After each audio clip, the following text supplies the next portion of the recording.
am Mark Humes, also known as Sherlock Humes, as you'll probably see me on Twitter and on the forums and everything else. I am the Senior Community Manager for Blade & Soul and our European team lead. Hi. This guy. My name is Omid Dariani. I'm the Director of Community and Social at NCSoft. Hi, my name is Nico Coutin, and I'm the producer for Blade & Soul. He definitely didn't say that he's the Prince of I Magic. was waiting for you to do that. So welcome to the live stream. We're all really excited to be here. As you can probably see, we're all kind of itching and raring to go. Just a couple of call outs before we kind of get into showing you guys some gameplay and things like that. Down in the panels below, you'll see all of our social media. So make sure you're following us on Twitter, on Facebook. Make sure you're following the Twitch channel so that when we do future live streams, you'll get notifications. You've got our website with newsletters. Please make sure you go down there and follow all of that. And if you're a French and German fan as well, please make sure you follow our French and German Twitter with @BladeandSoul_FR and _DE as well. I'm trying to think if there's anything else on the social channels. I think that's... If you want to ask a question, and we will be answering questions throughout the live stream, just go Q:. Yep. Q:, and then we'll pull the questions out as we go. And we've gathered some questions beforehand and everything else as well. So we're going to try to answer as many questions as we can. Yes. I don't think we're going to get to everybody. Ooh. Please don't spam your questions or repeat the questions. Once you do it one time with the proper formatting, we'll have it. Yeah, absolutely. And we'll try and get into any questions that we don't answer in the future, and we're going to have loads more information to come as well. So please don't fret if we don't get to your question in this particular live stream, because there will be more to come. So Omid, when you take us over and get us started, and actually let's start talking about Blade & Soul. Oh, we're going to talk about Blade & Soul today. Okay, yes, yeah, that's what we're talking about today. Thank God, that's what the signs say. So, Blade & Soul. I'm so excited about this because we finally are able to announce that Blade & Soul is coming to the West. It's coming to North America and Europe simultaneously. We're going to have a commercial launch this winter. We're going to go into closed beta this fall. And right now, what we're going to show you today is the actual live internal test build for the Western client.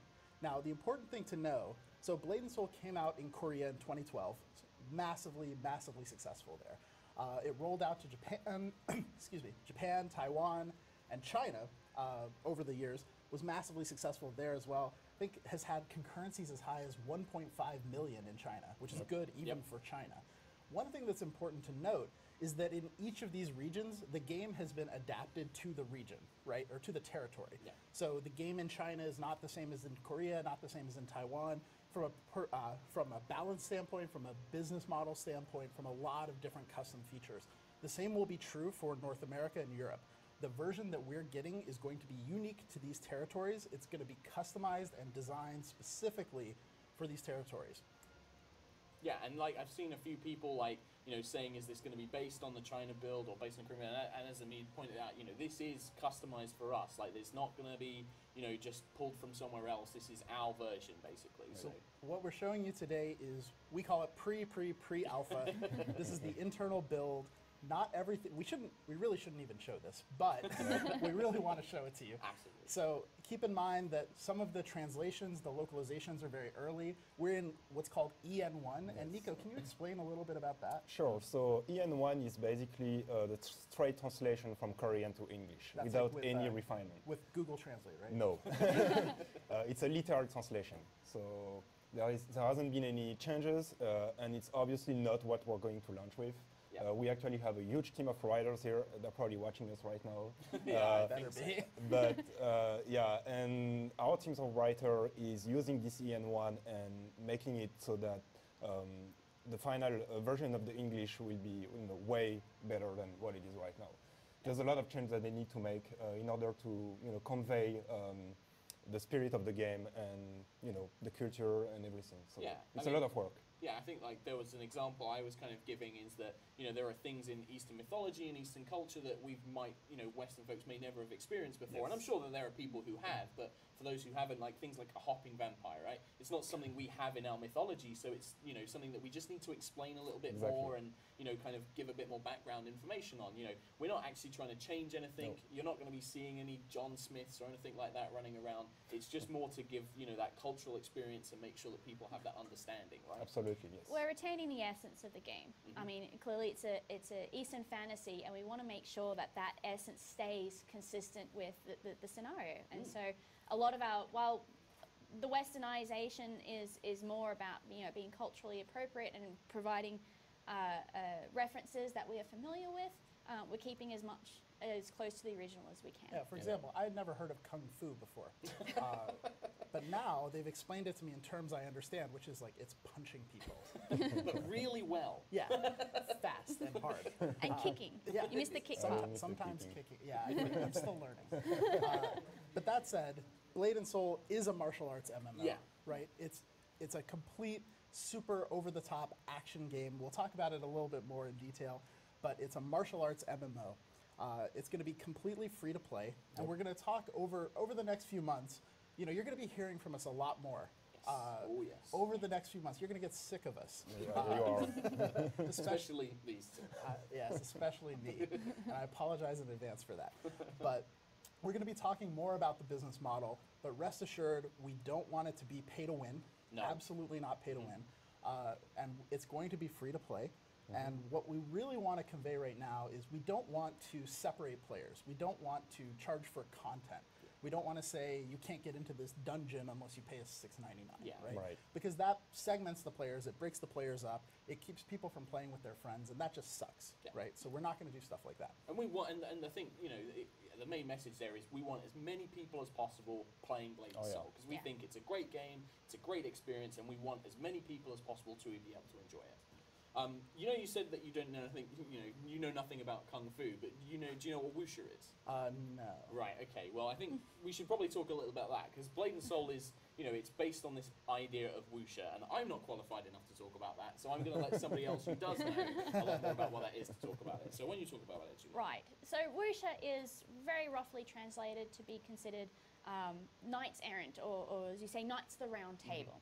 It's whereas Western fantasy tends to be very much this battle of good versus evil, where your hero is the one that is being destined, or he or she is the chosen one, or he or she steps up by the goodness of their heart type of thing to stop this evil from destroying the world.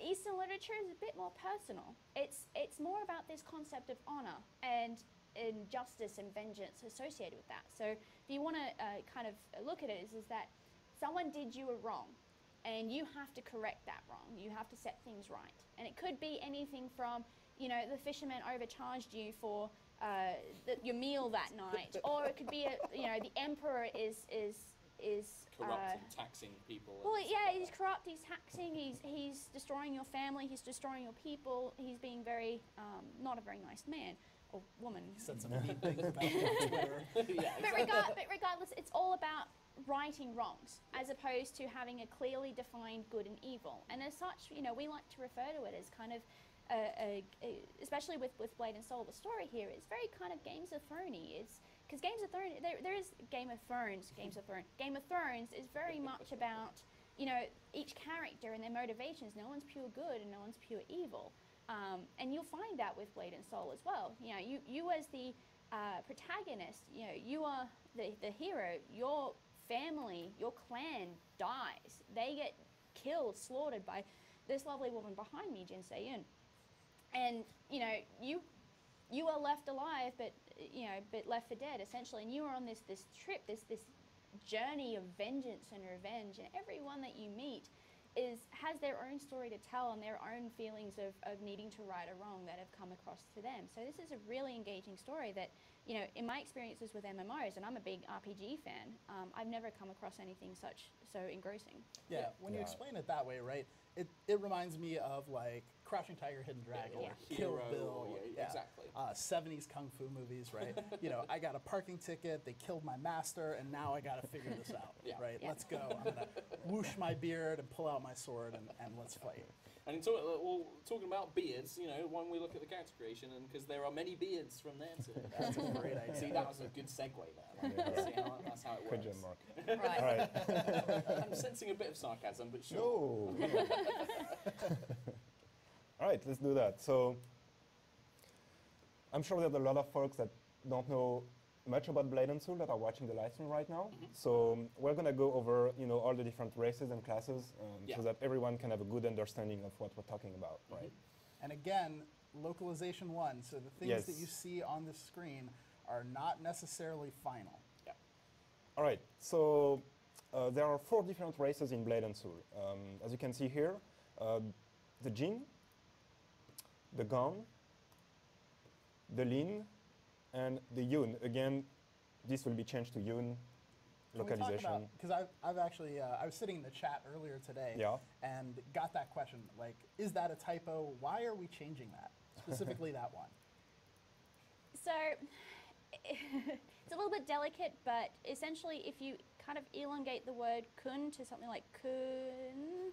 We don't have to actually say I that. I know, but it's a derogative term, and we want to make sure that we are not alienating people within our community. So, but I find Yun is a lot more feminine and kind of more appropriate to the race. Yeah, and it's like the other thing to keep in mind is obviously we've got Europe. There's a lot of different languages. There's a lot of different things going on there. So there may be some words which do mean slightly different things when you kind of take it into European languages, or they might have different connotations or slang. So it's just about making sure, and that's part of the localization process, right? It's just making sure that there's none of this kind of stuff in there which may upset or it could cause some offense or anything like that. Yeah, I mean, from personal experience, like my last name, if you say it quite right in Japanese, means something tremendously unfortunate. And this is really awkward when I'm introducing myself in Japan sometimes. So if I had the opportunity to localize myself, I would probably change my last name slightly. We have the opportunity to localize, so we're just going to stay away from things like that might be offensive. Yeah, so just to clarify, it's not a typo, it will be Yun, but as you're seeing, this is the N1, so. All right, so let's talk about the classes now. So 6 different classes. The Assassin, as you can see here. The Blade Master. The Kung Fu Master. The Destroyer. I love that. And the Summoner. And finally, the Force Master. Again, this will be changed to Force Master. And so over on the left side of the screen, you can see there's these difficulty stars. And what this is, this is not for beginning play, right? In Blade and Soul, it's pretty easy to pick up any class and play through the PvE. But Blade and Soul has very high-level PvP. It's an action-based combat system. There's a lot of combos, reacting, dodging, blocking, and it can get very difficult to play at the higher levels. So what these stars mean is how hard it is to really master the class. Right. And it's kind of, I think that curve comes in play kind of around mid-level. That's when you start learning more about the more detailed and complex combos that you really uncover, and you kind of get led through it, which is quite nice. You get you kind of have these ongoing tutorials where you learn a bit more about the combos and some basic ones you can do, and then you're kind of left to explore it and figure it all out on your own. And and that's where those stars really kind of come into play. Yeah, definitely. And then we have this web. I can never remember. What are these called? Web charts? It's a web chart. It's a web chart. It really looks like it should have a better name. But the web chart that kind of explains out the different, and again, these might change because they're not final. Not final. But explains out sort of how the class works, whether it has crowd control, if it's a direct damage class, just to help people make that early choice of which character they want to play. Yeah. All right, so what about taking a look at the character creator then? Yeah, great idea. All right, Great idea. all right, so this is the character creator, and you're going to notice that there are a lot of options. You can spend hours creating your character. Let's spend hours. No, let's not. But not today. Not Maybe today. in the future. But yeah, it's super powerful. Just as an example here, so all those sliders are only for the face. Just for the face, and then we've got the body tab, which is even more. We'll look at that in a second. Yeah, it's crazy. Yeah, it's really crazy. Yeah, I think, and I mean, this is one of the most powerful character creators I've ever seen in an MMO. Yeah, me too. And my favorite thing about it, it's my second favorite thing about the game, is that there's that button down there that says randomize, and some just terrible things happen when you hit this button. Click the button. Definitely been some Are you sure? Click the button. Okay, let's do this. Oh my It's god. not too bad. Oh, Hey. that's one. I just love the way that the head always seems to get bigger whenever you do the randomize. It's great. Oh, these aren't. Come on. It's, yeah, I think it's because it's got there the we go. it's creepy. it's the facial That's the hair. best one. Oh my god. Yeah. Oh, Hey. We can almost create you in this, actually, Amit. I think so. I think we should do that for a stream. All right. So that's not the base, yeah. So there's loads of options there. You can really go into, spend a lot of time. I think we've seen players who have made like celebrity lookalikes. Oh, yeah. You can really kind of drill down and start, creating George Clooney or whatever you want to do, really. Brad Tom Pitt, Hiddleston. Johnny Tom Depp. Hiddleston. Tom yeah, Hiddleston. I can see Tom Hiddleston being quite popular. See that guy from Doctor Who? No. No. Okay. Loki. That guy from Doctor Who. There's like 12 of them. What do you mean? 13. I take offense as the British 13. person here. Yes, yeah, all right, yeah. I forgot about that one guy that did the one film, but yeah. Anyway, Let's look at the let's body. carry on. Yeah. Right. So yeah, So- this is just to give you an idea of all the possible combinations. Yeah. Yeah, it's super powerful, and we can't wait to see what players are gonna do with Yeah. this Yeah, because terrible. I'm sure there's gonna be a lot of crazy characters, but yeah. And I've seen, one of the questions that we've seen in chat here and things like that, is people asking, are we going to westernize the models in game or anything like that? And that's just not the case. We're not going to take anything away. We're not going to change anything that was already there. We may add some things, extra options, maybe extra hairstyles and stuff like that. Yep. But we're definitely not going to take anything away. Again, we want to stay true to the spirit of the game, right? Yeah. That's a really key message for it. It's a wuxia definitely. game. Yeah. So because of that, we want it to feel like a wuxia setting. absolutely. Right? You watch Crouching Tiger, Hidden Dragon, they don't change the names of the characters to like Frank and Jimmy. And they're running right? around with Guile-style buzz cuts Yeah. and things like that. Eating hot dogs. But yeah, so we're going to hop into the game now. While Nico is doing that, what we want to do is we want to show you the trailer. Yeah. Right? Yeah. Because the Yes. trailer, and then we'll talk a little bit about the story, but the trailer gives you a really good setup for what's happening at the beginning of this game, how we get there. Yeah. Yep. So hopefully we can play the trailer, right? We can play the trailer. The trailer will come on now. There we go.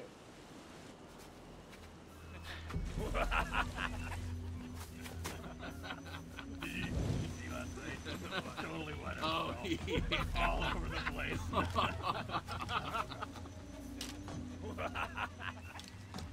Hey, what's that? What? Someone's coming.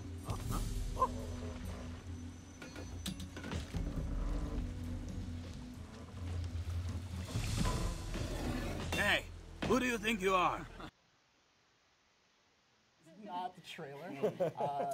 Sorry about that. Technical difficulties. We're doing. This is our first stream. We're live, so Yeah, exactly. Things are going to happen. We are going to get the trailer, right? Yeah.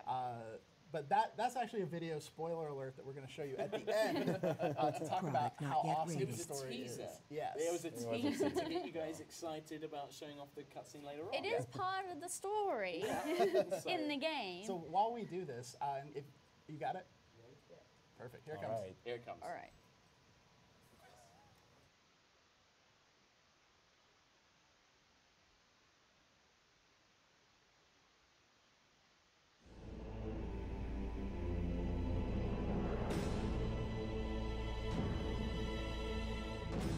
Long ago, the earthen realm was cloaked in the darkness of the Dark Chi. A corruption that tempted man with seductive power and filled the land with unholy terrors. The forces of good were powerless to stop it.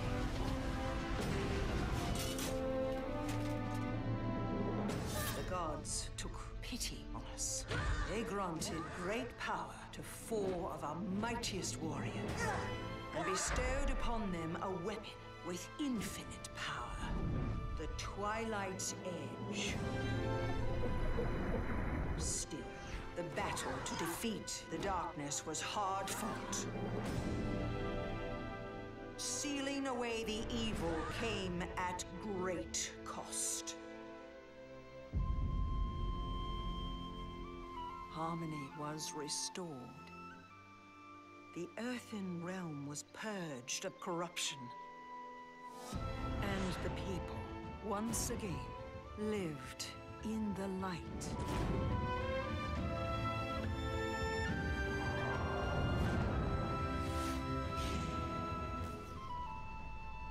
But those who serve the darkness will rise again.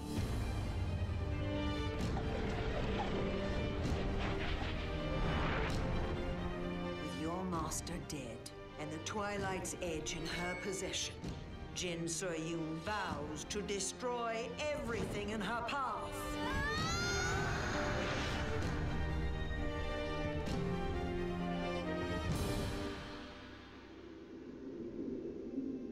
Now, it's up to you.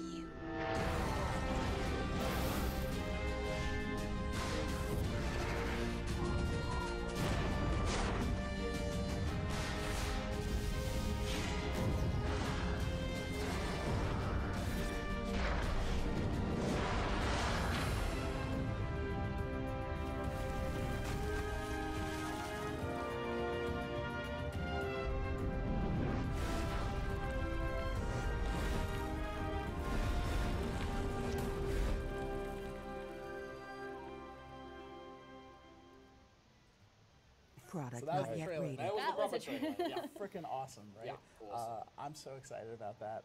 The story is like super duper epic. Like they killed your master. Like, I gotta get Jin So-yoon. But I mean, so talking about this, right? Like you can see there, this fully voiced over, and we'll see this throughout the game. There's a lot of voiceover. We're not just localizing. We're not just porting this game, and that's an important thing. It's one of the reasons that this has taken a little while for us to get done. Is that it's not just a literal translation of the text, right? Right. We want to adapt the game. We want it to feel like an epic story that people here can get into. A lot of times Asian MMOs, when they come over, a lot of stuff gets lost in translation. So because the story is such an important part of the gameplay here, we're really trying to take our time and get that element right. And not just in English as well, like, it's also French and German that you've got to take into consideration there, because we do have all three languages. So, and that's not an easy, doing one language is hard enough. Also keeping in mind French and German is, that's another couple, 2 layers on top as well. It's So a massive amount of work. yeah, absolutely. Yeah. And you said it was like over, what, 3 million words. Over 3 million words. Times 3 because 3 languages. Yeah. Times 3, and they've all got their own cultural little differences and nuances that we've got affected. Yeah, umlauts and funny little letters. In French they take like 4 times as many characters to say the same thing. So German is exactly. tripled. One question actually, it's probably a good question to bring up now, is talking about like the localization. And people have just watched the story trailer and they saw those teaser of the cutscene. Is people have been asking, are we going to be able to have the Korean and Japanese voices as well? That's a great question. Chinese, Korean and Chinese. We're considering hearing a lot of these people's feedback about it, and that's one thing we'd like to actually bring along. We're kind of testing to see if that's something that we can have in terms of, because the voice packs are huge, and so we don't want to include that as part of the initial download, but we're looking into making that available for people to play with. We want to, it's an optional thing. It's an optional thing. I mean, like when you watch an anime, right? Like some people like to watch it dubbed, some people like to watch it subbed. Yeah. And this is I think a really important point, right? Is like I just said, we're not just putting this game out and dropping it and here you go. Yeah. Right. The reason that we're doing a closed beta is because we're actually looking for feedback. We're looking for these requests. This has been sort of one of the most asked questions since we started. We also showed this to the press, last week, and it was one of the most asked questions by the journalists. And so what we're going to do is we're now going to take that question, we're going to work with the dev team and see how we can do that. We can't promise it, but it's something that we'll do, something that we'll go check out. And suggestions like this should be coming to us through all channels, right? Absolutely. Right now you can talk to us through Blade and Soul Dojo, through our social networks, through Twitter, Facebook. Sign up for our newsletter to constantly get spammed by us. Just kidding. But we want to have a two-way conversation about what you guys want to see in this game. Absolutely. That's super, super important to us. Yeah. And we'll talk a bit more. There's a couple of other things as well where we're going to be, talking about some of the feedback we've already received and some of the stuff I know you're really concerned about, and things like, looking at things like XP curves and grinding and stuff like that as well. So we'll talk a bit more about that later on, though. And with that, for the love of God, let's see the game. You waited so long. So we're going to go to Nico's screen. Yep. All right. Nico's in-game. I am. Perfect. There we go. There we go. What a great first view for Blade and Soul. It's just to show off the environment, because I think that's, a lot of people say the game is too old, it's coming too late, but I mean, in my opinion, Gorgeous. it's gorgeous. Yeah. I mean, you can barely say, it's a game that came out like 3 years ago, because all the environments and all the graphics and everything, the art style is very unique, and it just looks great. Right? I challenge you to find better giant fish statues than any MMO. Yeah. any so, MMO. So yeah, the dev team has really put a lot of care into making sure the world, feels beautiful and lively. All right, with that said, let's play a little bit. So So we're actually the first thing we're going to show you is this. Oh, okay, yeah. Let's talk about wind walking then. Yes. So this is called Windwalk, and this is the first ability you're going to learn at level 1 when you start your character. Yeah, I think it's like, isn't it something like it's like the third person you speak to? And Yeah, then yeah, you learn the literally, ability. It's like yes, literally yes. the third NPC you speak to. Yep. And as you can see, it allows you to glide around pretty freely. So cool. It's really cool. I mean, it's a really fun way of moving around the world. And you'll notice too that as Nico is flying around, the first thing for me is the world has verticality in mind. And for an Yeah. MMO designer, we always want to try to find ways to make verticality meaningful. That's really, really hard to do. But this flying mechanic, this gliding mechanic, makes it possible. Wind walking makes it possible. And you'll notice that he's not just aimlessly floating around the world. He's looking at things. There's this abandoned pirate ship. There's this weird monkey statue over here. There's like a weird asteroid behind it. There's monsters down here. When we're launched, there's going to be players PvPing or adventuring. Like, these are pieces of content. These are quests and adventures he can go on. And right now, Nico's sort of picking what he wants to do. Yeah, Right. And you can wander around, see what there is to look. Yeah, it's super awesome. Yeah, and you're also going to be learning more windwalk skills. Yes. It's not just gliding, such as you can air dash, you can dive. So there's really a lot of cool things you can do with windwalk. And you can also do this, which is sprint. Water dash. Yeah, the water water dash. run. Yeah. And So, just actually, one thing I wanted to talk about very quickly is like a lot of MMO players out there. There's often a lot of concerns about like having flying in MMOs. And, Yeah. does that ruin exploration and does that make PvP thing? What I love about windwalking is it's gliding. It's not true flying. It's not like you can just land, click the fly button and then disappear if some guy tries to PvP you, or like if Right. you just want to explore. You still have to plan where you're going and still look for those pieces of content around. Yes. Although we do obviously have ways to get back up, you're not just stuck I was down going to somewhere. say, which begs the question, and how do you get up? Yeah. Right. So this here is called a dragon stream, and these are pretty much all over the world, and they just allow you, as we just said, to get back up to places you can naturally reach, and they also have really cool, unique animation, such as this one. So badass. Yeah. Actually, let's see more of them, right? I was going to Yeah. say, mine is actually a lot cooler. So we're Let's going go to to flip over Julian's. So to flip over Julian's to screen. my screen if you can. There we go. Yeah, there we go. So just another kind of view. This is another area which is, So good. it's absolutely gorgeous. But I'm going to do it without the UI. So this area is where you just actually learn to ride the dragon stream. So they make it a little bit more impressive. So you've got like that first little quick one, but then Yep. there's a chain of them, right? Yeah, that you and can this actually is follow. and this whole area is just full of dragon streams. Yeah. Now, one of the things I really love about the Force Master, I'm playing a Force Master at the moment here, is that her Bengal stream flies out behind her, and it just looks amazing. Yeah, You it's know, super gorgeous. It's just really quite visually spectacular in what it is they're doing. And I remember the first time that I was watching this, my jaw dropped, and I was like, wow, this looks amazing. It's absolutely gorgeous, and from a mechanical standpoint, completely necessary, right? Yeah. Like, one of the reasons that MMOs don't have verticality usually is because once you fall down or fly down, how do you get back up? It takes a long time to climb back up that length, right? The Dragon Stream solves that problem mechanically, both by acting as the fast travel to get you to a different area, and also sort of resetting your wind walking up top so you can explore again. Yeah, and not just that as well, but for me, like, you can do those things and you can have a quick teleport to a new zone, but this, you actually get to see the zone that you're about to either go through or you're coming back from, and you're seeing it from new ways. You might, and there's been a couple of times where I've done the dragon streams and you see like a little area and you're like, oh, I wonder what's over there. I didn't go over there. And you actually, you go down and you explore it, and maybe there's some stuff going on down there. And I love that. I love the fact that it's tied into the actual exploration of the world. It's not just a teleport, boom, you're done kind of thing. That's a great point, because one of the things that I always do in MMOs is I like go up into the mountains to try to find those views. And in a lot of times, there's no content up there, right? The mountain was intended to be background while you're adventuring down on the ground.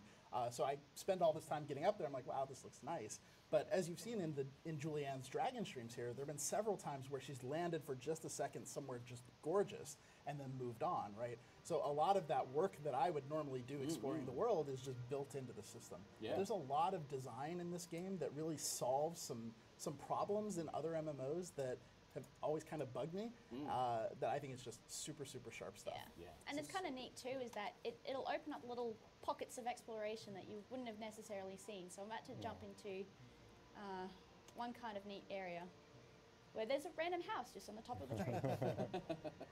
Someone just Really asked, nice. is there falling damage? And yes, there is falling damage. However, if you're wind walking, there's not falling damage, Yeah. right? Yeah. So as long as you're controlling yourself, you won't hurt yourself. So but and Yeah. you can do things like Julianne just did there, where you'll jump off full, and then you Right. activate your wind walk at the last minute, and you kind of glide down, and I love that. I love the fact that's built in. yeah, wind walking, is built into the combat. It's built into the strategy of how you move around the world. Well, yeah, I mean, you were saying earlier, like, when Nico was flying around, you actually, some of the attacks, and we'll talk about contextual attacks in a second, but you can actually dive onto enemies as you pass over them. Yeah, We should can probably talk about yeah, that, actually. let's check that out. Yep. Can we switch back to Nico's computer? Yeah, let's switch over. Yeah. So Nico's going to show us a little bit of how wind walking, first the abilities in wind walking work, and second how you use them to attack. All right. So I'm flying to a monster right now, as you can see, and All right, and so now we're showing you the combat here. And the first thing I noticed about Blade and Soul is you don't have these giant toolbars at the bottom of the screen, right? In a lot of MMOs, you've got just a block of hotkeys. Yep. And the reason that we did that is because this is an action MMO, because we expect you to block and counter and dodge and all that stuff, we really need you to be looking up, looking at the fight, not at your hotbars. Yeah. So the hotbar is contextual, and can you explain a little bit about what that means? Sure. So if you look at my left mouse button here, right here, as you can see, the icon switches over when I'm using skills. So what it does is basically trigger skills based on what your character is doing, right? So I just did a combo here to show you more clearly. So this is the full array of skills for my character right now. As you can see, there's way more than you can see at the bottom here. For example, on the left mouse button, you can see there's 8 different skills, right? So some of these skills are going to trigger depending on what your character is doing. So if if you use a previous skill, you may trigger one of these. If you get stunned or if you get knocked back, all of those actions will trigger one of those skills, which makes it a lot easier than having to memorize 15 different keys and stuff like that. So yeah, if you look at my left mouse button, and you're gonna also see some skills pop up here, you're gonna see the contextual nature of combat. And just to make a point as well, Nico, I mean, it's different, like the contextual, combos and things, it's different for a lot of the different classes, right? So, Yes. Playing as a Blade Master, you'll have stuff that triggers off when you block or when you get a crit and things like that. But Exactly. maybe as a Force Master, it'll be when they have a certain stack of, embers or, there's each different class plays very, very differently. Yeah, they do. Yeah, and I mean, to talk a little bit about that, the classes play differently. Like Nico's on a Blade Master right now. It's Yeah. a very direct damagey class, right? Straightforward, just kill you. There's pet classes in the Summoner. There's, reactive defensive classes like the Kung Fu Master. There's, more support crowd control classes. The classes play really differently, and you can spec them out to serve different roles in a group. One thing that's important to note is we don't have a strictly speaking healing class. No. We did this for a couple of reasons. The first reason is that because the combat is so engaging and beautiful, we wanted everyone to actively participate in that and not feel like you're just hanging back and supporting. The second piece is more of a structural piece for MMOs. When you have healing classes built into the game, every encounter has to be built and designed with healing classes in mind, which means that you have to have a healing class to play a dungeon.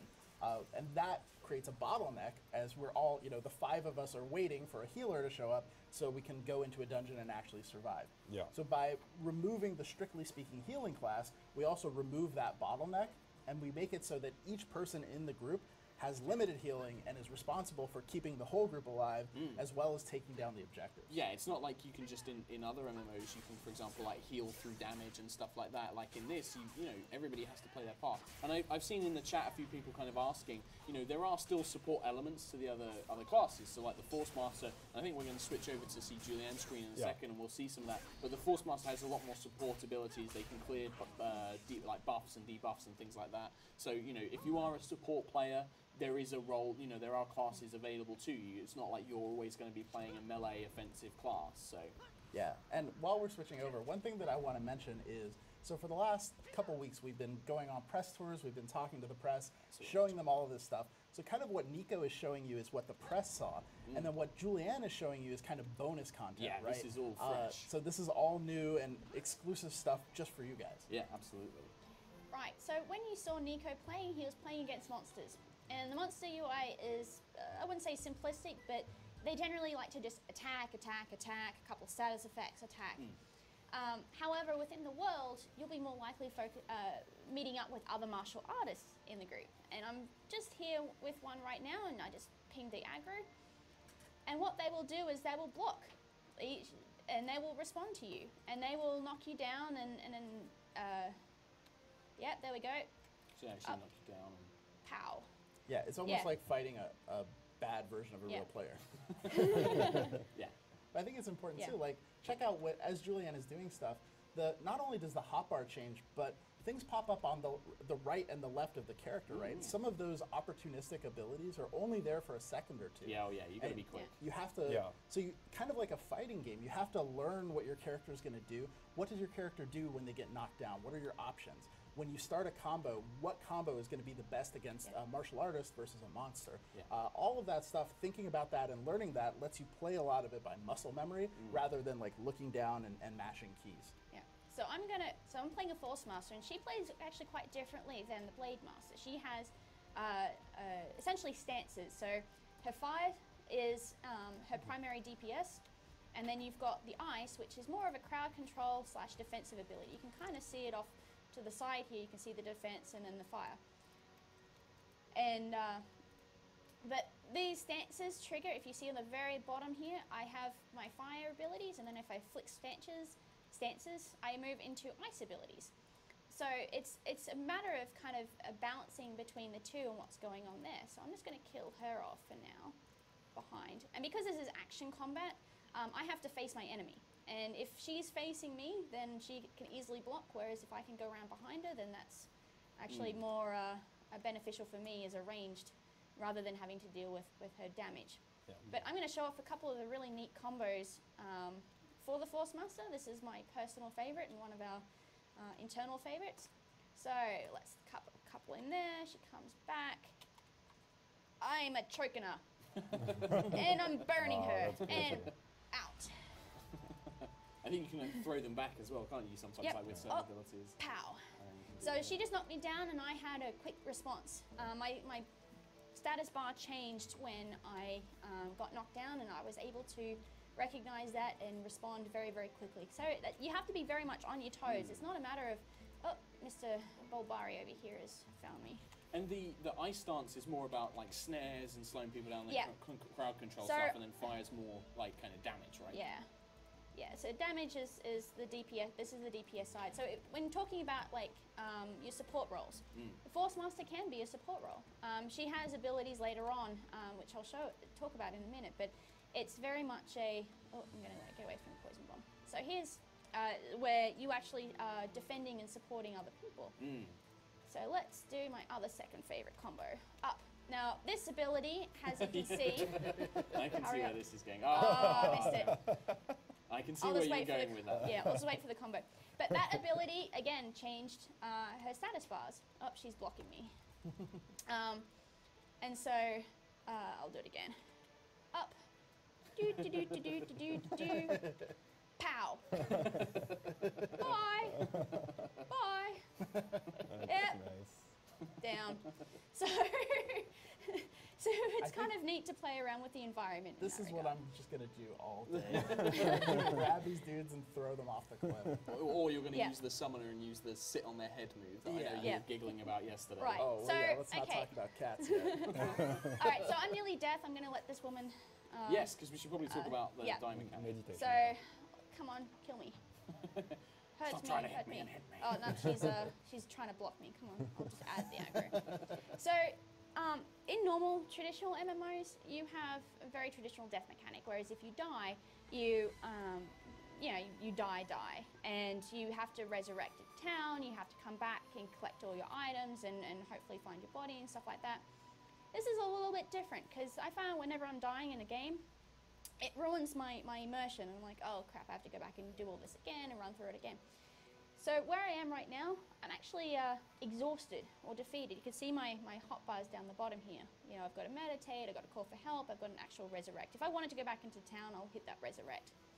But where I am right now is in this area of aggro. It's kind of important at the moment, so I'm going to crawl out of this area of aggro very, very, very slowly. Very slowly. This reminds me of last night.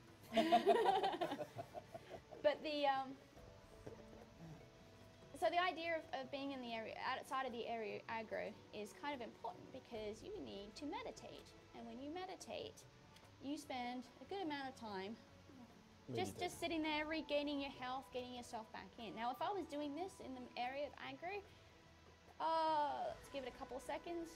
Right about now, as they'll recognize my vulnerability and actually kill me. Right, and actually just one And hit, I'll, yep, but that's it, I'm done. You should never meditate in front of your enemies. Generally not. But there are situations in which you have to. So let's say Yeah. you're in a group situation Yeah. in a dungeon. The whole area is an area of aggro. So while you're meditating, there we go. Your Force Master or your Destroyer or any other, some of the other more defensive class actually have these abilities. I'm going to do the same thing again. Goodbye, jerk. Bye. See you later, bye. They actually have this ability where they will protect you. Like the Force Master will stand there holding out a shield for that amount of time, protecting you from any kind of damage that you'll be taking while you're meditating. So you can actually, it's an in-combat res that people can do, but Yeah. it relies on your teammates to defend you so you can actually Correct. get up. So It reminds me of Identical sort of ult. old school MMOs, right? Where, you know, the support classes were sort of crowd control and buff debuff rather than what they become as like pure straight, you know, Heal. stat heals. Cool. So, we're talking about group content. And by the way, the chat loves it when you say pow. Julie. Probably Pow. say that as often as possible. All right, wait for it. Pow! Nailed it.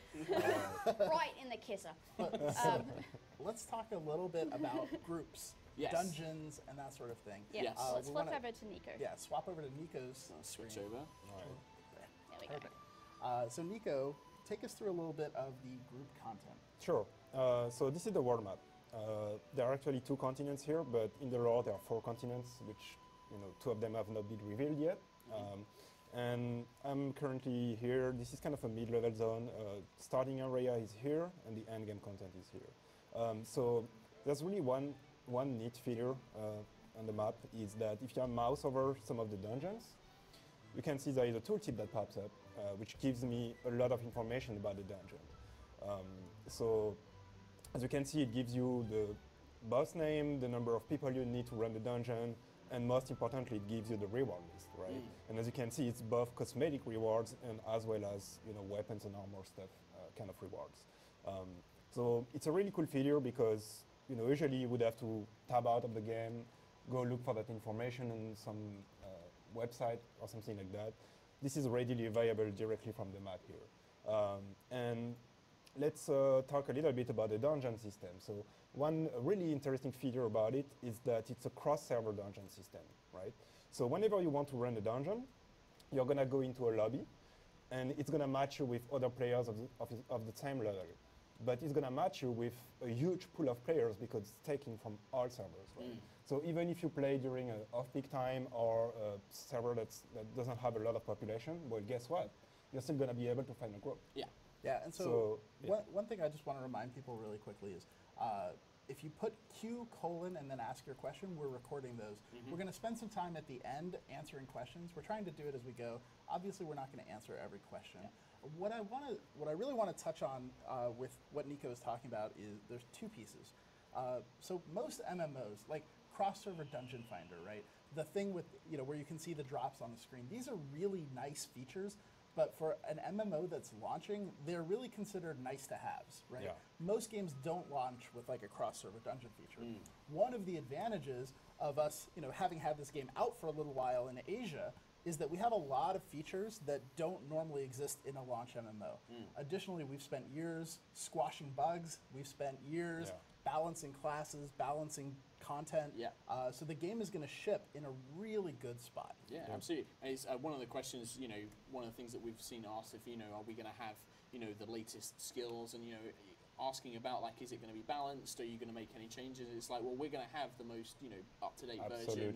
It's customized for us, but it's going to be the most up-to-date version. So skills, everything will be, what it needs to be. And as Omid said, we've had all this time in development, there's a lot of those launch problems that kind of like, oh, there's this thing, or this class is really overbalanced or underpowered. We're not going to need to worry about that because we're in a really strong position. So we can really bring the best version of Blade and Soul that we can for the Western audience.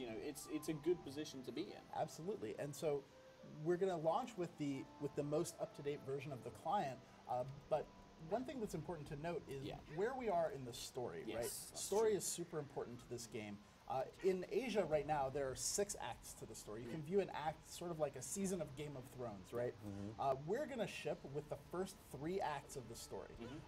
We're doing this intentionally because we don't want people to just blaze through all the content.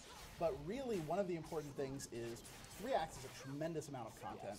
But we're going to use the closed beta period to test how quickly people are going through the content, test the leveling system, make sure the game doesn't feel super grindy. We know, we don't want it to feel like a grind. But most importantly, figure out how quickly we should release that additional content. Absolutely. How quickly people are getting through the content. And one thing that's super cool is this game is still in development in Asia. There's more content planned. We had the story lead in the office a few weeks ago, and he was going through sort of like the next 5 years of the story, that was amazing, and it was unbelievable. It was like, this guy's brother betrays him, and this secret king is the false king, and this evil dungeon shows up, and everyone gets cursed, and this island happens. Just like epic stuff. It's going to be freaking amazing. One thing which we've just had kind of flagged to us, because this seems to be getting asked a lot, in the chat, and we've seen it all over the social media as well.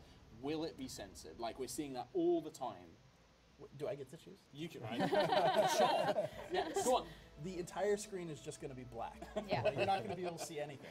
No, we're not going to censor this game. That's really important to us, right? We want to keep the original spirit, and this game is beautiful. We want to make sure that people see it the way that it's intended, right? It's a distinct art style, right? You can't change that. That's what it is. That's what is at the heart of Blade and Soul, is this beautiful art style. And yeah, we don't want to change that. Yeah, absolutely. So I think the next piece that we want to talk about is itemization, right? And there's some really, this is where I start to nerd out, right? Because this is where some like really cool stuff happens. So we need to switch back to Nico's screen, and Nico's going to show us. We're going to start with the weapon. So that's one of the really cool, unique systems in Blade and Soul is the weapon evolution system. So in most MMOs, you're going to loot a lot of weapons and items that your character don't necessarily want or use, and you're just going to resell them to the NPC, right? So you can do that in Blade and Soul, but you can also do something that's a lot cooler than that. You can actually feed those weapons to your main weapon to upgrade it, which is pretty cool. So I have a bunch of sword here, which I'm gonna feed. As you can see, it's gonna increase my weapon power. Every time I reach one of the milestones, my weapon stats are going to increase. So just click the refine button here. It's refining, and there we go. I just increased my weapons power. Can you show the breaker? Yeah. So once you reach level 5, you get to this point. This is called breakthrough. So you actually need a specific weapon to get past that stage. But once you get past that stage, which is level 5 to 6, you're of course going to get some additional bonuses and stats. It's going to also unlock the next evolution path, which is going to be from level 6 to 10. Once you reach level 10, you're going through another breakthrough, and at that point, your weapon is going to evolve into a new version. Yeah. Right? And we should probably make it clear that, you know, again, this is an early internal build.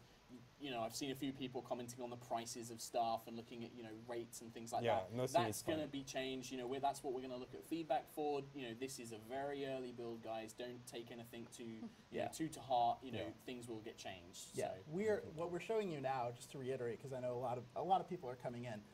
What we're showing you now is the internal live test version, right? So this is the very, very earliest version of the game possible. We probably shouldn't even show it to you, but we are because we're so excited about it. Yeah. But yeah, a lot of this stuff's going to change, so don't sweat, you know, if something costs 10 gold or 1,000 gold or whatever, or if something is translated in a funny way right now. But you know, I want to talk about this system a little bit more because this section of the live stream has a lot of things I like to call Omid's pet peeves with MMOs.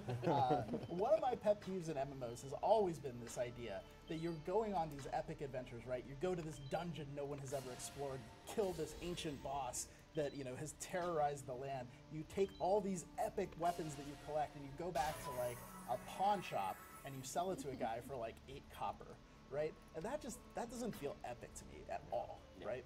And in the second piece of this that I think is really cool is thematic, right? Because in Wuxia, your weapon is part of the story. It's its own legend, right? People know about your weapon the same way they know about you. And because of that, like, what's more epic than you go into that dungeon, you fight that ancient enemy, kill him, take his weapon, and then feed his weapon to your weapon. And then when you hit level 10, level 20, like, your weapon contains, like, the weapon's power from, like, all your fallen enemies. Yeah. Like, that is so freaking cool. And you can keep one of these weapons like all the way from the start to the finish, right? Absolutely. And it's really nice as well because you know, obviously again translations may change, but it's kind of like your school's weapon, right? It gets given to you by a guy who rescues you and all this kind of stuff. And this, I kind of felt like a sentimental thing. Like, you know, you'll see in the storyline that, you know, you don't have a lot left from your school, so keeping this weapon around is actually quite sweet, you know. And I wanted to feed it and you evolve it and it grows with you, and that's just kind of cool. I really like that idea. And, you know, you can get stuff in dungeons and things like that as well. But if you're the type of player who just likes playing for story, you know, all that kind of stuff, you can do that and it's fine. Yeah, you can take your level 1 weapon and you can have that all the way through, right? Nico, you've done that. Yeah, I've done that on a few characters. Yeah, I don't know. That's so cool to me because, like, then the weapon feels personal. It feels part of a story. You get that attachment the same way you would to a pet or something like that. And just to confirm as well, like, it doesn't break. You can't ever break a weapon by feeding it, because I know that that's sometimes something that people worry about is, you know, if I try and upgrade it, is it going to break and I'm going to have to get another one? There's no failure. All right, can we go back to my screen? Thank you. Yeah. So it's the same system for accessories, such as the necklace, the earring, and the ring. You can evolve them the same way, right, by feeding them same type of items. So the other system we want to talk about, because this is really cool as well, is the armor system. So in Blade and Soul, which is this, in Blade and Soul it's actually called Soul Shield. And one big difference with other game, as you can see here, if I remove my Soul Shield, my character appearance doesn't change. Yeah, right? This is also for 2 reasons, right? One of them is mechanical and one of them is thematic. And so the thematic reason is in Wuxia, right? It's not the dude who's wearing, like, the badass dude is not always the guy wearing the big, scary armor, right? Yeah. A lot of times the most dangerous person in the scene is like an old man or like a small child who's like a little too quiet. You know, it's this character, you don't necessarily show your power outwardly. Your power is inside of you. You know, so having the soul shield, your armor, be internal fits really well with Wuxia. Yeah. The second piece of this is another one of Omid's pet peeves of MMOs, which is I get this cool outfit, you know, this armor, and I level up a little more. I start getting better armor. Now I have to switch to stay competitive, and now I look all messy or mismatched. You've got like a pink shirt on. You've got the wizard hat, and then you've got like a pair of like sandals and a cloak, and you know, you look crazy and ridiculous. Yeah, I mean, well, why are we talking about what I was wearing last night? It's just, you know, it's what stuck in my head. I'm sorry. I mean, I put on my robe and wizard hat, but you know, this thing about, and MMOs have designed systems to solve this problem, right? But because we're designing this game fresh, by decoupling these two systems, the stats of defense with the costume, taking that link away, we're able to open up just a lot of design space for costumes, right? We just solve that problem without having to have this additional complicated system. Yeah, and it feeds into what you were saying earlier, right? Like, you know, your character is who you want to be. Like, you shouldn't have to wear a costume just because it suits your build a bit better. You should wear what you want to wear and what you think looks cool and make it your character. Yeah. You know. And because we've done this, we have hundreds of costumes, Oh, right? so many. So many. So I think you've just been flicking through a few there. Yeah, I'm just showing a few of them. And, you know, it's not only costumes. You can also customize other parts of your body, if I may call this that Some way. parts of the body. So the hair, for example, you know, I'm wearing a wig right now. Look at the screen, dude. Hey. Hey, you know what? Look, he's got to check out his duds. You know, he's got to check out the threads, man. What a jerk. So yeah, Hey. you know, sunglasses, eye patch. So there's really a ton of customization options in this game. You gotta show him my favorite one. Oh, Please, Omit's please. favorite. So of course. Why does that exist? But, you know, and there is a wardrobe system as well to store all these kind of things in and stuff like that. We'll talk about more in detail in the future. Yeah. But yeah, I saw a few people asking about that. Yep. Right. So what don't we talk about PvP next? Yes, Right. in fact, we're going to switch over again. We're going to switch Yep. monitors because you're going to talk a little bit about the PvP Yes. outfits. Excellent. Cat. Ah. Cat. So cat, I've cat, just cat, flipped over cat. to the summoner. Everyone sees that cat, right? Yep. Not just me. So the great thing about costumes is that not only is it has aesthetic value. So the costume that this Lynn is wearing right now is actually identical to the same costume that the Yuma was wearing earlier, but it's just designed very differently. I really like that. You know, each race has their own version of that particular costume. But yeah, so when you have a costume, so I'm just going to pull them up here. These costumes will determine your PvP status. Now, in Blade and Soul, you have two main PvP factions. You have the red faction and you have the blue faction. And these aren't the final names, but they're just the colors that we're associated with. And when you select your faction, which is actually quite early on in the game, you know, you gain a costume, you equip it whenever you want to play on the PvP, and you manage your, you know, you go through the game and develop reputation with that particular faction. Your clans have to be of that particular faction. However, why do none of our characters want to look at the screen? so Shy. Too many people watching. so you have the faction-based PvP, but you also have what's known as lore-based PvP. Now, I'm just going to hover over this one here. Do you notice it says, you know, faction hostile to the Black Ram Pirates? It's a militia uniform. Hover over this guy. It's a Black Ram uniform. It's hostile to the militia. Name's not necessarily final yet. Not necessarily final, but the idea is that, you know, you put one of these on. Like I say, if I put on a Black Ram Pirate, I'm in the middle of a militia village, there will be militia folks who will instantly turn red, and I can engage in PvP with them. I can also do the same thing with other people who are also putting on these particular uniforms. So let's say, you know, myself and Mark are in the blue faction, and we want to PvP together. Well, we don't want to change faction, but let's put on these lore faction outfits and then we can have a fight and duke it out. So this is really to provide flexibility, Yeah. right? Yeah. And if you don't want a PvP, that's fine, you don't wear a PvP outfit.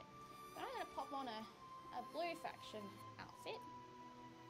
Oh, just to note too, while your character gets costumes, your cat gets costumes. Yes, let's make sure everyone knows that. Your cat gets costumes. These two will not stop talking about the summoner, so we probably shouldn't linger on it too much because you're going to just Yes. want to sit there and look at it, and because you can change it. You've got the beautician as well. You can change it and make a Yeah, fat cat. cat and- beautician, Yeah. yep. Your So- cat gets costumes. So This is the I've best just game put ever. on the blue faction outfit. That is essentially flagged me for PvP for any random folks that decide to come across me and engage in. random. Oh my gosh! Oh, what a shock! What a surprise! There's a red What faction, the- and my cat just went straight in. Go cat. Yeah, I'm on you and Team Julian Cat. is not wasting any time. I should probably point out as well, I saw a few people asking, that is a male Lynn that Julianne is playing. Nope, as well. I am playing a female. Oh, is it a female Lynn? It's a I thought it was a female. male Lynn. It's a cute one. Oh, okay. I got His that wrong. hairstyle is very different. Come Kill on, my Nico. cat. Jeez. Come Oh, on. you were killing Hey, the it's cat. so unfair. I'm fighting a cat, dude. How can you? Oh, it's a lot closer than it was. No, Oh, actually, no, it's not. Not No, even close. destroyed. Yeah, Summoner's OP. There they are. Who wants to kill a cat, right? I mean, So while Nico is meditating to recover, just a couple of things to remind you guys. So the plan is to have a closed beta this fall for Blade and Soul, and then we are launching this winter. I was trying to think, is there anything else on that I was going to mention? The other thing is like, you know, it is going to be free to play, not pay to win. 3 languages. Three languages as well, so English, French, and German as well. So just wanted to kind of cover those because, as Amit said earlier, we've got a few people coming in late, and you know some people that, you know, weren't here at the start. So just wanted to cover a couple of those topics for you. Give Nico time to recover and get his yeah, he's got you a know, drink. Yeah. So, well, while he's recovering, I want to talk a little bit about this costume system for open world PvP because it's a minor distinction, but I actually think it's one of the most impressive design decisions that was made in this game. So normally, you guys, just go ahead and fight. And we'll make fun of you for losing Nico, losing to a cat again. Again. But so in open world PvP, right? Like we've all played games where you're just standing around in a city, and then like 5 or 10 or 20 dudes just show up and start killing everything and everyone, and you don't really understand what's happening. And some other dudes show up and start killing them, and then there's this big mess, and then everyone leaves and everyone's dead, and you're just kind of standing around. Didn't want you. You're just kind of standing around without like understanding what just happened. Now in Blade and Soul, because to flag yourself for PvP, you have to put on these costumes, and the costumes are thematic by the faction. When 5 or 10 or 20 people roll up, they look like an army, right? So what you see is this blue army rolls up, and then this red, they start killing stuff, and then this red army shows up, and there's this big epic bat. Come on, Nico. So unfair. I was attacked by both the NPC and the cat. You know, so you see this blue army roll up and start killing stuff, and then this red army shows up out of nowhere, and they start fighting in the middle of town, and all of a sudden there's this epic war happening. You know, if you're standing there watching that, you're like, how do I join that red faction? Like, holy crap, that was awesome. You know, for someone who doesn't PvP a lot, like open world PvP, that immediately makes me want to do it. Well, it's the accessibility, right? It's the idea that you can you don't have to flag stuff, you don't have to go and speak to somebody to change, you just put your outfit on, boom, ready to go, you're in there. And I like the idea of like, you know, when later on when you kind of get to like the cities and stuff like that, I love the idea of like, you know, you can do things like running up walls. It's really going to feel like the wuxia martial arts kind of movie. It's going to be really, really cool. Quickly, just to touch on as well, so I saw a few people, yes, it is for North America and Europe, so we will have servers in both North America and Europe. A lot of people have been asking about Oceanics. It is something, it's one of those tricky things, like we know a lot of people want to play. Keep telling us that you want us to play in it. We currently have no plans, but keep telling us that you want those. You know, we will pass on that feedback, and we can, you know, always, you know, shout for you guys and be your voice in that sense, so. Yeah, it's super important. It's a really tricky subject, right? But what we want to do now is really, you know, make the case for things that make sense. Absolutely, because this is the right time. Because you know, we are going to be in CB, you're going to have the closed beta, and that's where if we can show that there's a really big fan base to support that, we can make that push for you. So yeah, let us know. Can you let him win one? I'm trying to do that. If it fits, I sit, and you keep breaking out of my knockdowns. Yeah, let me do that. There's actually an attack called "If It Fits, I Sit." If it fits. I love it. I got to show this. We got to show this to it. All right. Yeah. I'm gonna die one more time for you. No, I'll go do it against this dude. I'll go do it against this dude. Okay. All right. Wait for it. And that's my clothes. Yeah, where are your pants? And then V. Yeah, and then pow. And then it just So it sits just on. sits there, Oh, there we go. slides, and then licks its paw.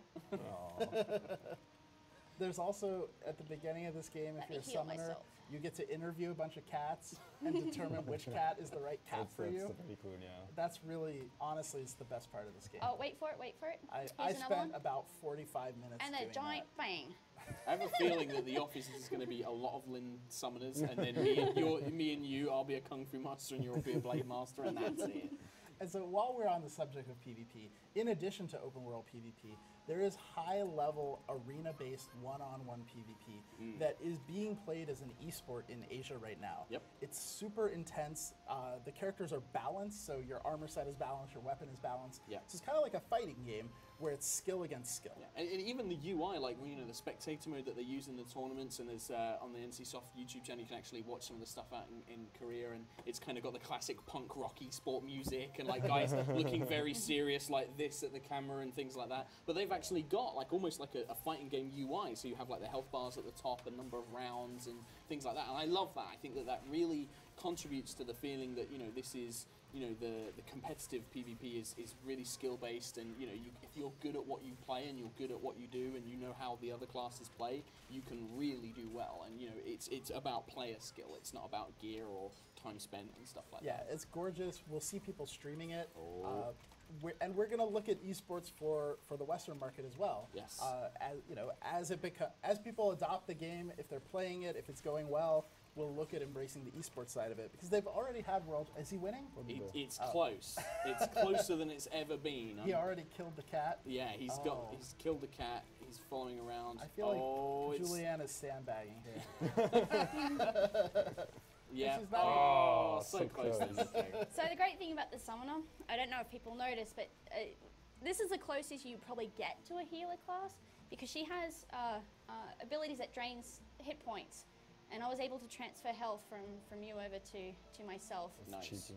As well as my cat, you know, I can heal my cat. I can have the cat transfer So health to unfair. me. Did you hear what Julianne just said? I can heal my cat. Best game ever. And so, See, this is me healing my cat. Yay! aw, But really, The I'm just animation is transferring. just so cute. It's look how much the ridiculous. cat just does not care. It's like, whatever. Like a real It's a Siamese. It's a real Siamese. Right. So- Anyway. So let's look at some questions, because we've been getting a lot of questions. Yes. Tony Ray, who's been producing this show, has been writing them down for us, as well as yelling at us through a Google document. It's been super awesome. So we want to touch on a few of these things. Yes. So things like, I've seen a lot of people asking about beta keys and, you know, Or beta keys, as we say in America. We're going to have to get Mark a British jar. this is a very international, you know, stream right It is, now. it Don't is. give me crap for being the British guy. What country are we in? Yeah, all right. But we've seen Let's a lot of not people. go there. Yeah, let's not go there. Let's Prince of Madagascar over here. He'll come in and sort of like. But anyway, so we've seen a lot of people asking about beta keys and asking about stuff. We are going to talk more about the CBT and the free to play system and what that involves later on. I know that some people are going to be like, but I want to know now. But we will get to that. And some of that is that we're still figuring some of it out. Right? Absolutely. This is really, really early, and one of the things that, as the company NCSoft, we want to do is start communicating earlier in the process. I know that's a little bit ironic on Blade and Soul, because it's taken a little bit of time before we started communicating, but from now on, you should expect to hear a Yes. lot more communication from Much. us. Two-way communication, answering questions, going back and forth, and being as transparent as we can be. And so one of the things here is we're still working on the plan for beta. We're still working on how we're going to sign people up, how many people we need, when we want them coming in, right? A lot of that is to be determined. So the best way you can interact with signing up for beta right now is to sign up for the newsletter on the website. And you can click right below the stream. Yes. You can click on the button, it'll take you over to the website. You can sign up for that newsletter. So I guarantee you, when beta signups start, those people are getting an email. Yeah, absolutely. A couple, just to kind of rattle through some of the other questions. I've seen a lot of people saying, will country X be IP blocked, or will it be region locking between NA and Europe? That's currently not the plan, as I understand it. We won't be purposefully blocking regions. Hopefully, you know, the idea is that people in Europe, if they want to play on North America, can play there. Obviously, you'll have ping differences and things like that, but there is currently no plan to region block or anything like that. Currently, no plan. Currently, no plan. And we, yes. you know, we reserve the right to change that, right? At any time. You know, there are reasons that you region block sometimes. Exactly. So, you know, again, we'll keep you updated if that changes. So here's a question, and Nico and Julian, you guys can answer this in a bit more detail. A lot of people are saying, will there be a fatigue or vigor system? I know that's something that they have out in some of the other territories. So. Yeah, this system is in China, and we will not have a fatigue or vigor system here in the West. So we will not have one at Nope. all. Bam, done. I think this is really important, right? Because that shows a really clear difference between, you know, a vigor system works really well in the Chinese market. It's a very commonly accepted thing in China. It doesn't necessarily translate to the West. And because it doesn't translate to the West, we made the decision, together with the development team, not to have that system. Yep. So the other one, which I'm going to cut because I've seen a lot of people asking this as well, is where will the servers be located? A lot of people have been asking this. So for NCSoft, we have our North American servers are in Austin, Texas, and then In for, Dallas, actually. in Dallas. So in Dallas, Texas. And then for Europe, it's in Frankfurt, Germany. So those are where our North American and EU servers will be located. A lot of people are asking that because they want to know about their pings and things like that. So there you go from that one. This question actually came from the Blade and Soul Dojo forum, so that's one of our really big fan sites. Yeah, and guys, I know a lot of you have checked out bladeandsouldojo.com. If you haven't, this is a tremendously awesome fan site that exists. They have forums, they have news updates. We don't currently have our forums up. This is where we're going to talk to people in a forum environment. Yep. So we're reading it every day.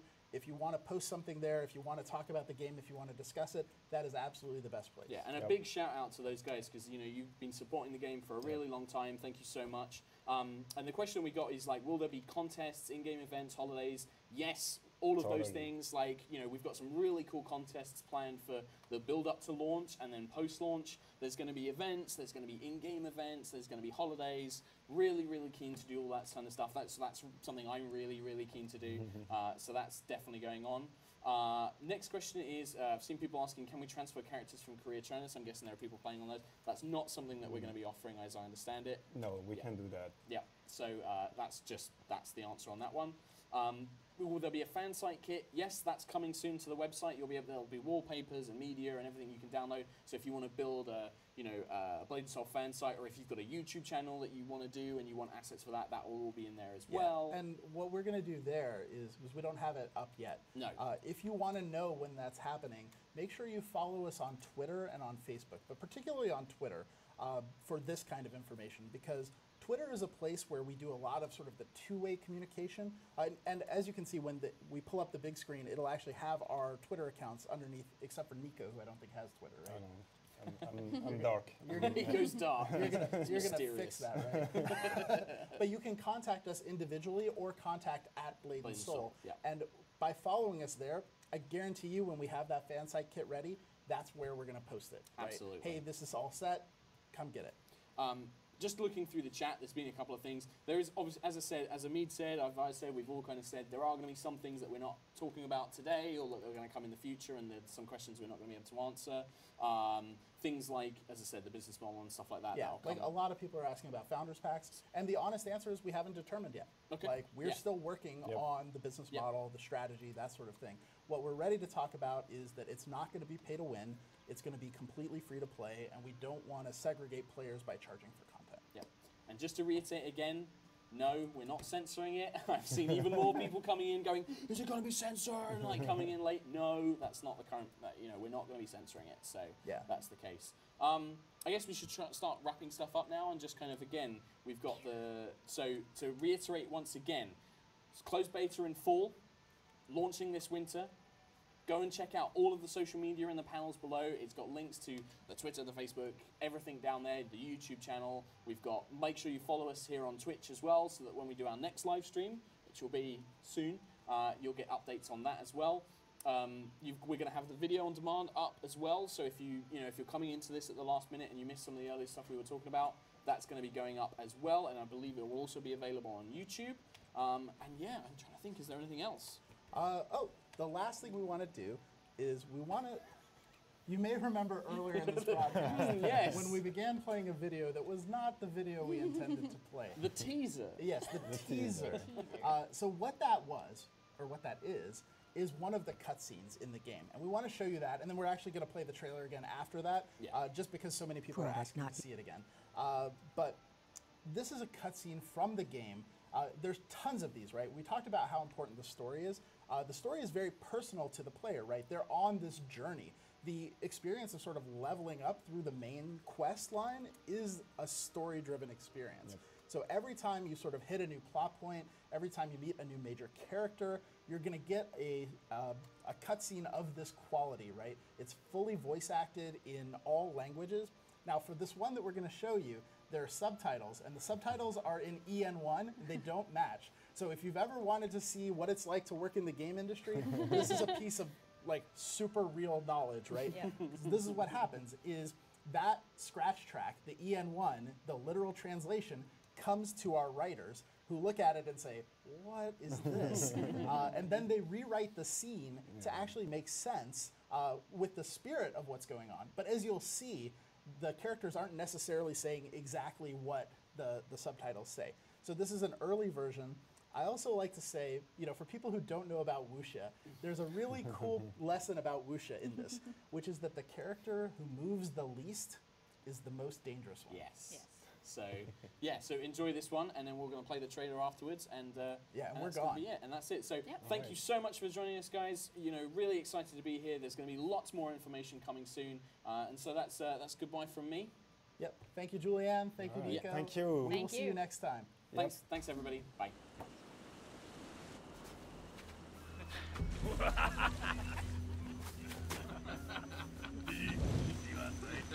Totally went all over the place.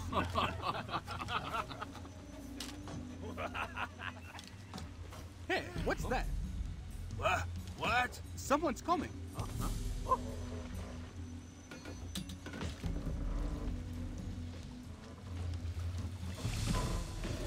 Hey, who do you think you are? Get lost. I've got so much treasure. It was a good day. Ignore my words, will you? Let's see if you can ignore this.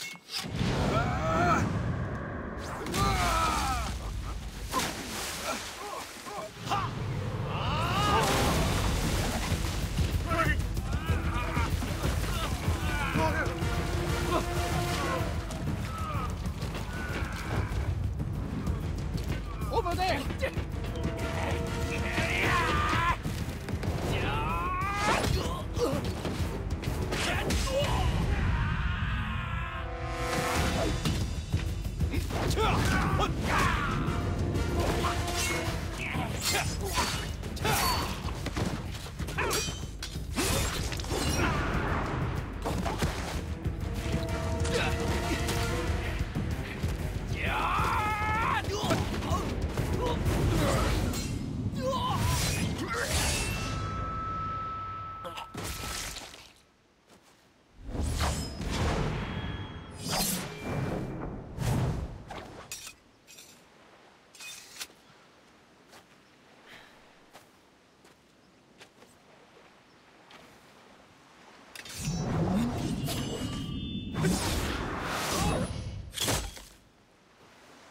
Not bad for a bunch of sea dogs.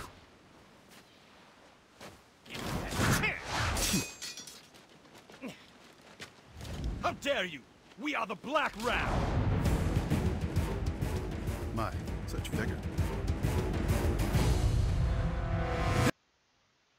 Product not yet rated.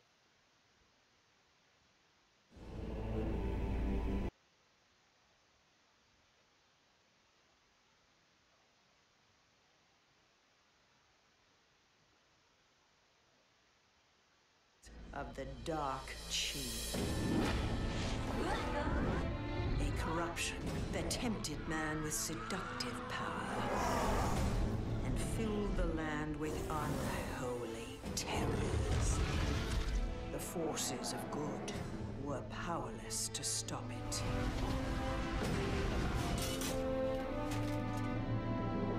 The gods took pity on us. They granted great power to 4 of our mightiest warriors and bestowed upon them a weapon with infinite power, the Twilight's Edge. Still, the battle to defeat the darkness was hard fought.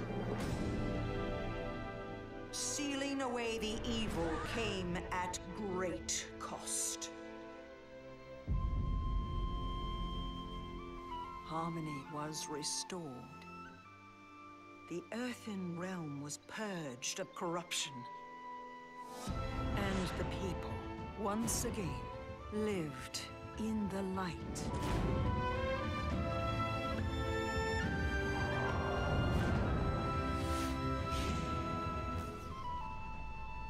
But those who serve the darkness will rise again.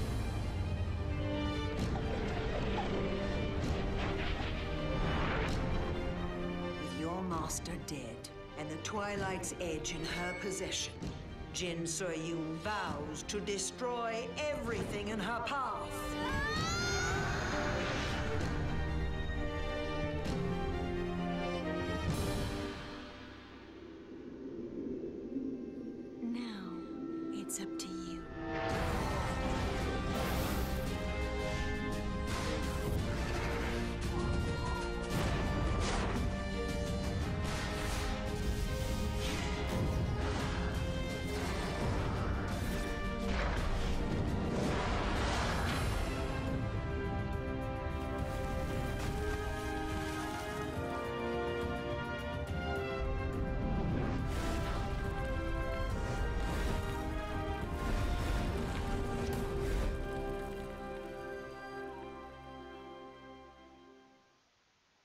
Product not yet rated.